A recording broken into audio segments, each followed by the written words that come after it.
Ashley from NotJustBoxing here with Elliot Wow and Shiney Singh. Elliot, congratulations on the win. Thank you. Shiney, what do you guys make of that? I'll let him answer that one. My biggest critic, me and him, we're both as bad as each other, you know what I mean? Listen, that weren't, if we were ranking it out of 10, I'd probably give him a 7, you know what I mean? But I guess what you got to take into consideration is as well, he's had a long camp, you know, we had 3 fights fall through before this one. And Lucas Ballingall is a hard fight for anyone. I really do rate him. He's top 10 in welterweight for a reason. And I feel like Elliot handled him really well, and also showed he can adjust in the middle of a contest, because the first 3 rounds were nice and easy, but then when he changed, Elliot took a round or 2 to adapt and then found his feet and brought it home really well. So I thought it was a great learning fight for Elliot too. Yeah, exactly that. I think you've learned way more than blowing someone out in a few rounds. It was a big step up, and obviously 10 years a pro, all those little tricks he had in there. When Shiney starts showing you those things in the gym, you're going to know exactly all those things for the next one. Yeah, definitely. Listen, he's a good fighter. He's avoided for a reason, but I ain't scared to fight no one. You know what I mean? I'll fight anyone. So as soon as they tell me a name, I say yes. I don't say no to no one. You know what I mean? So when they said Lucas, I said yes, and then he announced that he was fighting in Dabassi.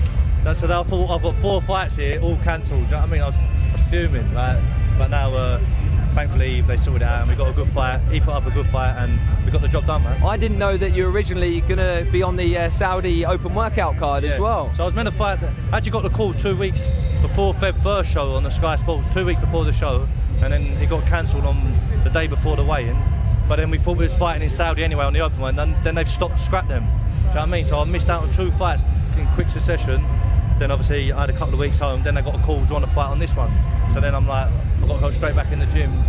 My last fight was September, that's 8 months ago. Do you know what I mean? Probably just over 8 months ago now, ain't it? You know what I mean? What's it like having a long camp, like 6 months of just, you know, you're trying to get the peak week and then let down and then you got to keep ramping up again. What's it like for those 6 months? To be honest, physically I felt good.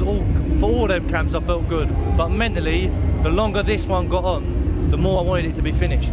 I was excited to fight because it was a good fight, but towards the back end of the fight, like the last few weeks, I couldn't wait for it to be done, you know what I mean? Because it's taxing mentally. I've never really experienced it. My career's been a bit like that anyway, but the 4 fights, man, I thought, and then especially when I thought he was going to fight in Dabassi and not fight me, I thought I've had 4 fights back to back cancelled. Yeah, it's mentally taxing. Why have you gone under the radar, and why is it taking it only to now for someone like Ben Shalom to get you on a card? Bearing in mind you weren't even on, that was a great fight, and I'm not saying it because you're here, but that should have been on Sky. That shouldn't have been on YouTube. We just see each other in the medical room, and we both said it. I just said if no one wants to fight, we'll just fight each other all the time. I would see a trilogy. We'll just keep fighting. But why was it 8 rounds?